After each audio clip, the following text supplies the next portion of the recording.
Good afternoon. I'm here today with Carmen Majied, and we are doing Conversations with Carmen. We are switching it up a little bit today, and I will be interviewing Carmen, and she will be in the spotlight today.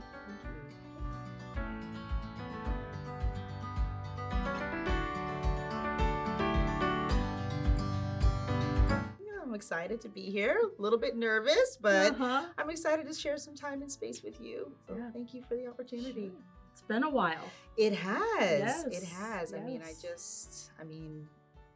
Yeah, returning to Soul Tenders in 2019 after a few years away. And then we were sitting here just a few moments ago reflecting back on, when we first met, and that was Right. 2006, and just talking Wow. about kids and Right? just the evolution of life. And here we are. Yeah. Yeah. Yeah.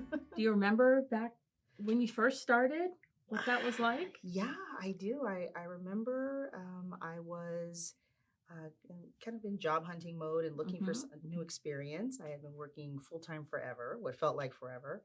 And I was talking with my husband at the time about, he was basically asking me, what do you see yourself doing at this point? What is, professionally speaking, what do you aspire to do?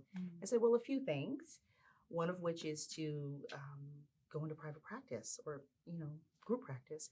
And I was looking and looking, and I remember I found a posting from Soul Tenders online, I assume. And I called you and connected by phone, and you invited me out for an interview or, just a conversation. And I remember asking you, well, where's Monrovia? I'll never forget that. I had never heard of Monrovia, based in, one of my stomping grounds is LA. So, long story short, I came out and met you, and you explained to me that you had just really just opened your doors and looking to bring on some independent contractors or, business owners or practice owners. And long story short, you extended an opportunity, and I started, one client at a time. Yeah. So, that was 2006. Yeah. Previously to that, did you find that having a practice was a little bit of a challenge, or? I did, actually. I had joined one group practice prior to starting with Soul Tenders. And, I think the intention of the practice owner and I think that that person's intentions were great. Looking back, now I have a really, really wide, frame of reference, having been here for quite a few years now. I think in hindsight, there may not have been enough infrastructure and enough support systems built in. And I've definitely felt like a woman on an island, and it was a little bit alienating. And I'm not a marketing expert. I'm not an expert in insurance credentialing. And I just felt like I was kind of left to do figure out a lot of that stuff out on my own. I'm like, but I'm busy trying to extend client care. And it was really, really difficult. So I think they may have been, a new practice as well. So again, nothing disparaging against that person or their team. I think they had all the best intentions, but that's what led me to sort of step away, because it was really, really stressful. Yeah. And then when it's not moving along, and that's the other thing, I was there for a few months and the momentum wasn't picking up. So the clients were hit or miss. And then when the clients are hit or miss, my income is hit or miss. Right. That was stressful. Yes. So that led me to, I had to go elsewhere, look elsewhere. Sure. And do you think that that's a big concern for most therapists going into private practice initially, that survival because of the business aspects and not something that you're necessarily trained in school to do, right? Absolutely. Yeah. I think so. I think that, believe it or not, I think that there is, a percentage of practitioners out there really wanting and desiring to step into a private practice and be their own boss. I think that there's still people out there who aren't really aware of the group practice option. Yeah.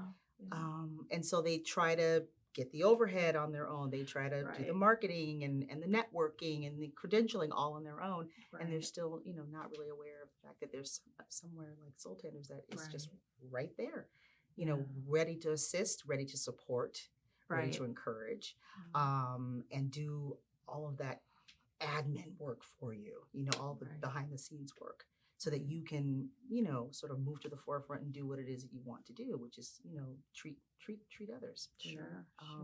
So, yeah, I think that's kind of a barrier still. Mhm. You know, Mhm. I don't think a lot of people are aware that there's a really nice Mhm. option. Yeah. Yeah. So fast forward to today, Yeah, you've got twin I girls. do. And how old are they?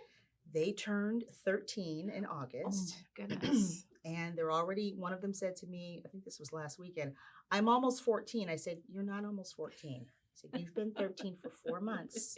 Slow down, Uh-huh. pump the brakes a little bit, Uh-huh. you know, Yeah. and they're Yeah. precocious Uh-huh. 13-year-olds. So Uh-huh. they're already like, their body is 13, but their minds are like Uh-huh. 20 something. Uh-huh. So yes, but yes, they're in their last year of middle school, and I was Uh-huh. sharing with you earlier that we're shopping around for high schools right now, going on high school tours. Wow. I'm just like, Yeah. you know, Yeah. it's remarkable how Yeah. fast this journey is going, but I'm Yeah. very proud of them. Yeah. Yeah. So what is Mhm. that like for you in terms of working and having girls, and how has that been? Yeah, you know, it has been since returning to Soul Tenders in 2019, it has been such a seamless journey. Mm. Prior to coming back, I will admit that I was struggling a bit. You know, I was transitioning from being married to not being married, Mm. stepping into the role as a single mom. Yeah. I was working full time for a nonprofit, and I was in a leadership role. You know, I've typically held leadership or administrative roles, so I was overseeing 3 programs under Wow. one roof, and I had twin girls. Wow. So you know, I dug my heels in, you know, for a few years, and then at some point, as they got older, as my daughters got older and started becoming more, you know, connected to the community, Mhm. doing sports teams and hanging out with friends and Mhm. school clubs, they needed me more. Yeah. They Yeah. need doctor's appointments, Right. feeling sick one day. And you know, I remember really struggling with, but gosh, I have this meeting I need to lead, or I have this, Right. you know, this conference, but my child isn't feeling well and I can't, you know, I don't have anyone to help today because someone else is off working. So I started having more of those moments. Right. And I said, okay, well, it's time for a pivot. Wow. It's time for a pivot because my children come first, Sure. you know. Sure. And so that is what led me back to Soul Tenders, because I said, you know, I love what I do. I'm a therapist. It's my Mhm. heart. But I've got to have more autonomy. Yeah. I've got to have more flexibility. I just, and I, you know, I really place a lot of value on integrity. And so leaving work early, shaving off meetings, constantly rescheduling meetings, Sure. that wasn't okay. That Yeah. wasn't okay either, you Yeah. know. Yeah. So that's what led me to pivot and Wow. identify an option, you know, that would really place me in a position where I could get my work done, meet with clients, do what I love, and show up for my children. Wow. So that's where I Terrific. am now. Yeah. Yeah. Yeah. Mhm. So you've been also hosting conversations with Carmen the Yeah. past year. Yeah.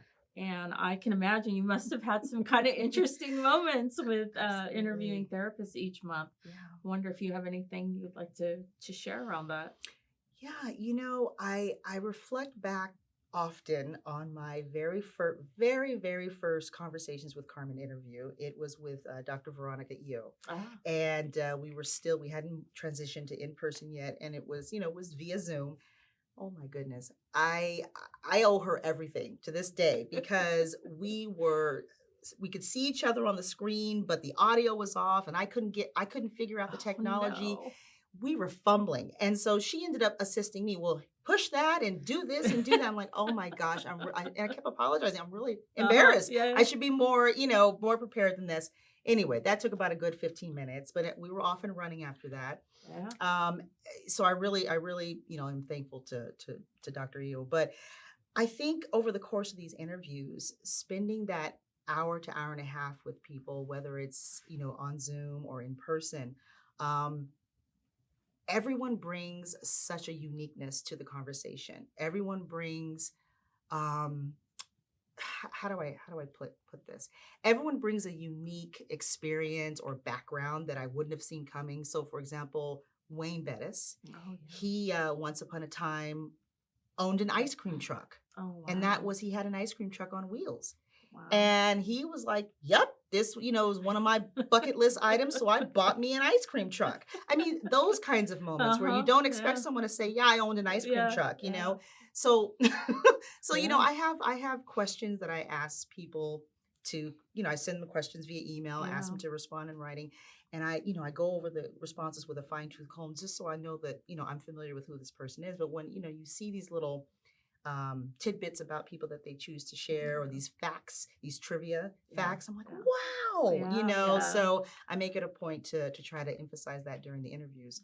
Um, but everyone has really made such a huge impact on me, because Mm. whether it's a really cool trivia fact that I learn about the person, whether it's a, a specialty area, a niche that I didn't know that they had, something that puts something on my radar, like, oh, because I'm still, for myself, I'm still curious about EMDR. It's on my professional bucket list. I've had at least 5 or 6 providers who I've interviewed talk about Oh, EMDR. okay. But everyone has just been phenomenal. I mean, Mhm. just Okay. Pise, I think you remember, Oh, we talked about that one yeah. interview. His background is just amazing, Yeah. and he did a prayer with me, and it Oh. was it was via Zoom, but I felt like the computer screen wasn't even a barrier. It was like he Wow. was sitting right here with He's me. sang also, correct? Yes, Yeah. absolutely. Yeah. He's just remarkable. Yeah. So, yeah, I mean, everyone has brought something phenomenal to these conversations. Oh, It's been that's great so far. wonderful. Yeah, Hmm. wonderful. Yeah.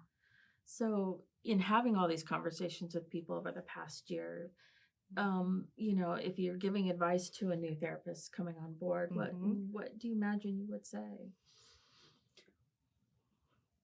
I would encourage that person to check in with themselves about what their preconceived notions are about Mhm. private practice, about being a Mm. practice owner.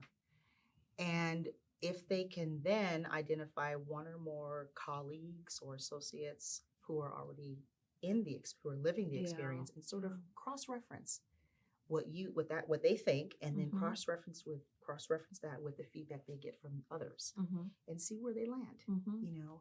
That's something I wish I had done, in the Mm. beginning. The other thing that I would say or advise is, check in terms of your willingness to do the work.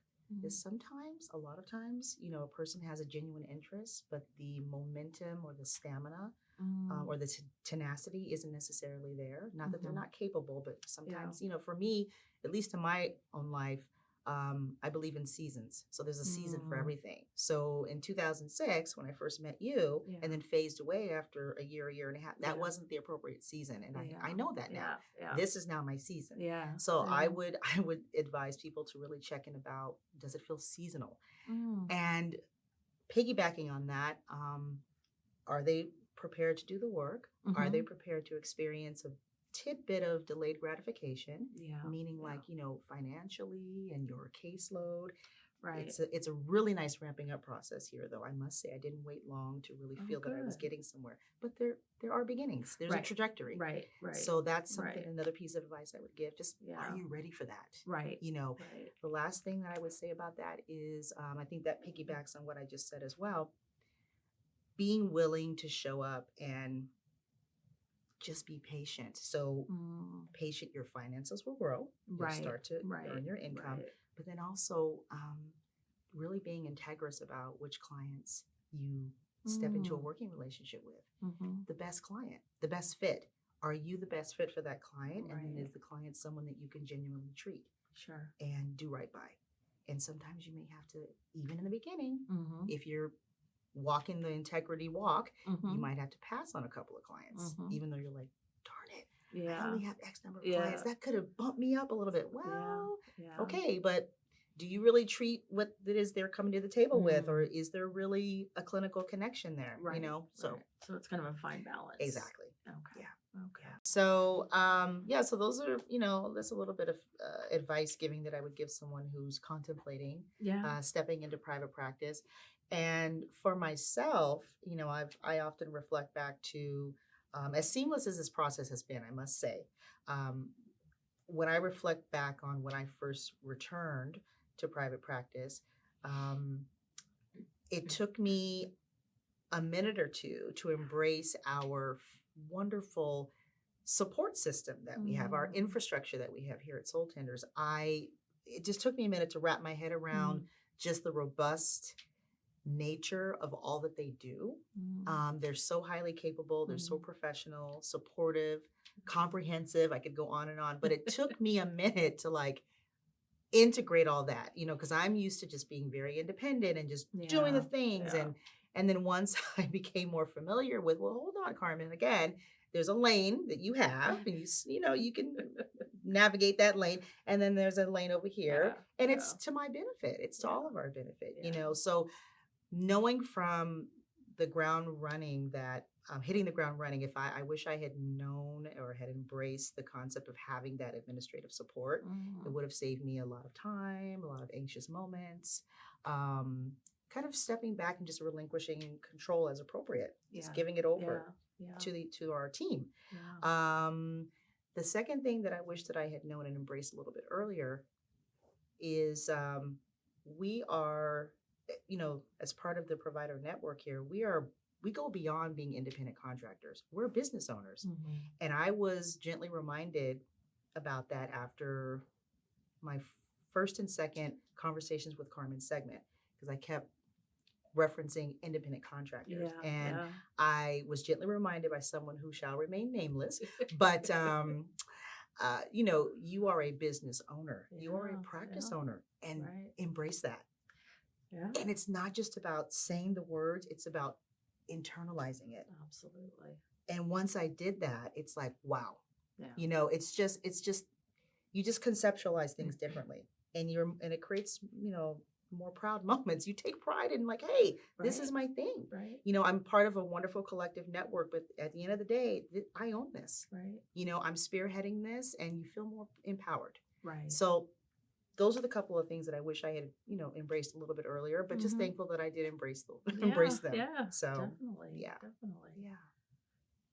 Perfect. So I have a quick question for you. Yes. I'm gonna loop back around here and ask you a question. Okay. So we were talking about just kind of, I guess, from a nostalgic perspective, we were talking a little bit about when we first met in 2006, and when I connected with you for the first time, you had really just gotten Soul Tenders off the ground and had, I think, one or two locations, offices here in Monrovia. Yeah. So I am curious, anything that you're willing to share with me about your journey. What motivated you? What drove you to create Soul Tenders?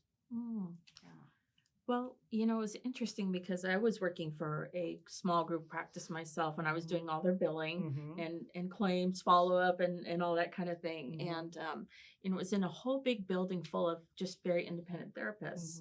And, there wasn't really a camaraderie between them. They were very separated. They're in their own offices. And over time, I had tried to bring people together, at least to start like a consultation group. I wanted to meet with people because I was finding that I wanted to case consult with different people. But because they were struggling so much with the business side of their practices, we weren't able to find time to actually sit down and do these kinds of things, which I thought was a real bummer. And then I noticed some of them were just falling off and not doing private practice anymore because it was such a struggle. They were going to do DMH work or something else, and they were so disappointed in having to close up their practice. And so it occurred to me that that was what was missing. I'd had tons of school, like all of us, to get where we are. And they never included any kind of business courses in my schooling. Anyway, I didn't have any business or any idea how to run a business myself. I watched my family run their business, and that's probably where most of my background was from. Real estate, right? Yes, from real estate. But it was very, very defeating to see these people, work so hard. And really tremendous clinicians, really great therapists, but because they couldn't uphold the business side, they weren't, they would go off and some actually found other careers, unfortunately. Yeah, so it was really disappointing, and I thought, why isn't there something there to Mm-hmm. support therapists in this?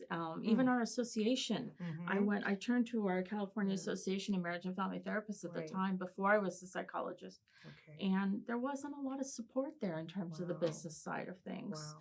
So Mm. that's what really prompted me to start something that would help support Yeah. therapists and take away that business side. Absolutely. There's such a challenge, especially dealing with insurance, For you sure. know, Yeah. and I think Yeah. back then, which was a long time ago in 2006, you know, fighting with the insurance companies was really difficult because we weren't very valued as therapists at all. Oh. It's still a struggle today Yeah. to get paid for what you do. And why should anybody have to struggle that hard to get paid for what they do? Right. You offer an amazing service to somebody.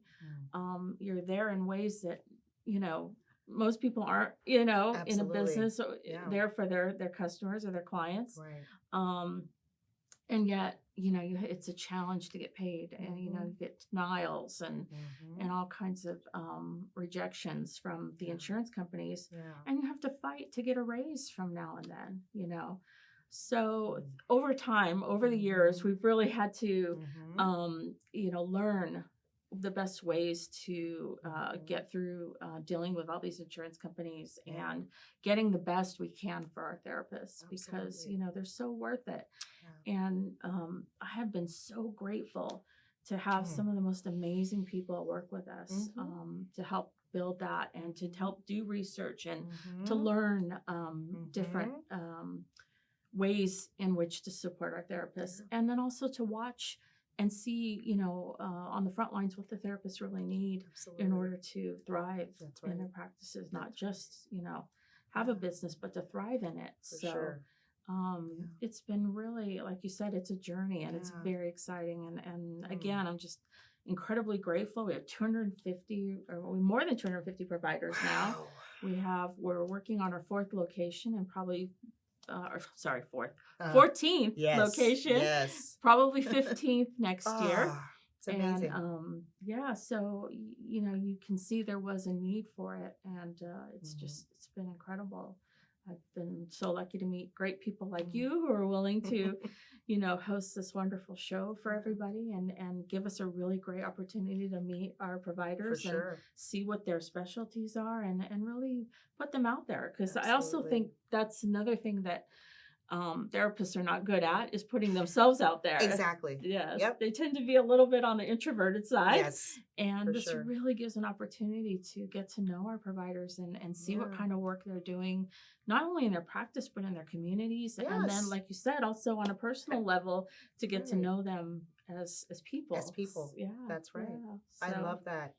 I love that. And you know, you said a couple of minutes ago that you know you noticed that in the very beginnings that you know unfortunately people there was a degree of attrition. People were dropping off, right. and that's just unfortunate. So you know, being able to offer this supportive network, this Yeah. opportunity helps. I think enables people to tap back into their gifts, something that Right. is so innate, Right. you know, because it just that the you know the positive ramifications I think are just limitless. You know, Yes. people have Yes. gifts. This is one of those Absolutely. gifts. So you know, being able to embolden you know everybody to just step up and Mhm. showcase themselves and make a difference in people's lives. So Absolutely. that's great. It's And needed more wonderful. than ever right now, Yeah. Oh with everything goodness. that's going on in Yeah. our world. You Yeah. know, people are needing the support more than ever. So, Absolutely. in being able to offer this service to people so they can really focus on putting all their energy out there Yeah. to their clients Absolutely. is really important to me. Well, I'm grateful. Thank you, Wendy. Thank you. Thank you so much. Yeah. So, if anybody wants to reach you, Carmen, what was the best way for them to contact you? Okay, yes, they can. You're free to reach me at my Soul Tenders email, which is cmajied.ip@soultenders.com. That's CMAJIED.ip@soultenders.com. And by the way, if anyone has any questions about the provider spotlight process or even specific questions about conversations with Carmen, feel free to reach out to Provider Relations at providerrelations@soultenders.com. Well, I've really enjoyed having our conversation today. I Likewise. enjoy being on this side and Yes. getting to know you more, and having you talk to everybody about what you do, and real excited for this upcoming year Yeah, and for more conversations with Carmen. absolutely. So I hope Absolutely. everyone, you will stay tuned, and we will have a lot more conversations with Carmen. We're expecting some really great providers to be in the spotlight very soon. And we thank you for joining us today. Have a great week. Take care.